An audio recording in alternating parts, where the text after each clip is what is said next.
سلامونه نیکی هیلې احترامات ملګرو څنګه چې تاسو ته معلومه ده چې د څو ورځو نه په سوشل میډیا باندې خاص کر په ټیک ټاک باندې دا یو ویډیو ده دا ډیره په ټرند کې چلیږي چې د سعودي عرب په نجران ښار کې چې دی دغه شوی دی یو کس چې دی بل کس یې قتل کړی دی نو بیا هغه مقتول له د هغه ځای حکومت سزا چې کومه ورکوي یعنې قاتل به قصاص کوي نو هغه د چې کوم قاتل والا قبیله ده هغه ټوله قبیله دغه دی راوتې ده هغوی ورته خپل چې د هغه ځای کوم دغه دي د هغوی چې کوم ثقافتي سامانونه دي څه شی نه دي هغه ورته کوزوي اخره کې حتی چې کمیسونه هم ورته وباسي چې یاره زمونږ دا کس دا ماف کې خو ډېر په لوسپیکرو ورځي اعلانونه کوي هغه ټوله قبیله بیا هغه مور چې دی هغه خپل زوی رانیولی دی خپلې غېږې ته خپلې سینې ته یې راجوختی خو چونکې نه د مور جاړه خلاصولی شي نه یې چې دی نو دغه کوي د مور سره دغه اخرنی ملاقات دی نه پس دی بیا سر وخلو له بوزي چرته کې بوزي دغه ته هغه ځای ته بوزي چې کوم ځای کې جلات سر وخي نو ډېر د افسوس مقام دی زمونږ که سوچ وکړو مونږ او تاسو نو قانون هم دغلته کې قانون دی دغلته کې چې دی تا بیا یو شی نشي بچ کولی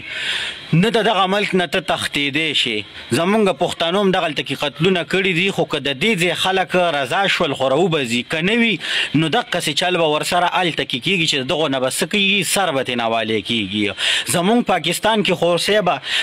چې وګورئ نو یاره بس درز درز مړی وشو یا په کور خلک کور شو له سته مړي وکړي او بیا چې دی زمونږ دا ججان دا چې کوم دلته کې فیصلو له ناست دي د لاډ میکالې د قانون چې درته وایي بیانوي دغه خلک چې دی دلته کې ستا دا نه و چې یاره خیر دی که د دې د کور نه نن لس مړي شول یا شل شوي دي یا چې دی دې کې خو ماشومان هم ووجل هېڅ قسم ته زړه کې رحم نشته دی بس پیسې زنده‌باد او ستا هغه کس راخوشي کول زنده‌باد بس دغه د جج صاحب کار دی چې زمونږ د پاکستان د ججانو مړ نو زمونږ د پاکستان هم بیا څه قانون دی پوه شولې قانون خو د سعودي عرب وایه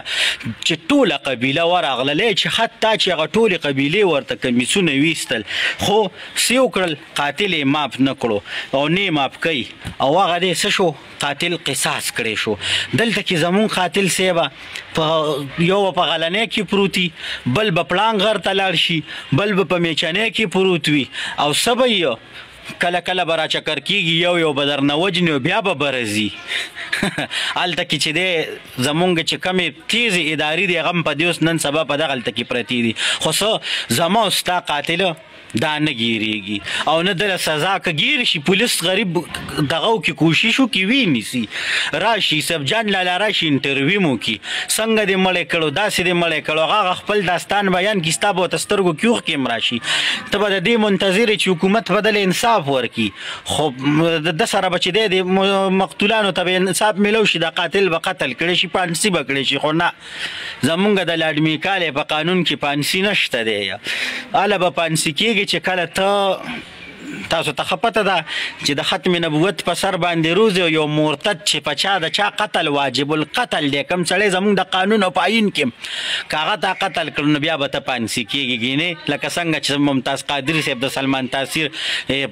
دغه شو او بیا هغه په غریب پانسي کړو نو دا زمونږ د پاکستان قانون او د نورو ملکونو قانون کې د ځمکې او د اسمان فرق دی الله پاک دی زمونږ په دې ملک هم چې دی شرعي نظام نافظ کړي چې دقسې قاتل قصاص کېږي ملګرو دا ویډیو د که خوښه شوې وي ډېره ډېره شیر کړي او خپل حکومت نه موږ هم دغه مطالبه کوو چې وروره نور کورې شئ کورې شئ مونږ دلته کې اسلامي نظام غواړو زمونږ قاتلان بره په یو ځای په بل ځای کې پراته دي او تاسو چې دلته کې کلم ګیر شي نو وروره وکیل صاحب ودرېږي او جج صاحب یې بري کړي ته به نه وې که د مړی کړی ته به نه وې که د انسانیت قتل کړی دی نو بس زمونږ د خپل ملک د دې نظام نه باقي زړه تور دی الله پاک دې دا ځل د علماو حکومت راولي چې شرعي نظام نافظ کړي او دقسې فیصلې کېږي والسلام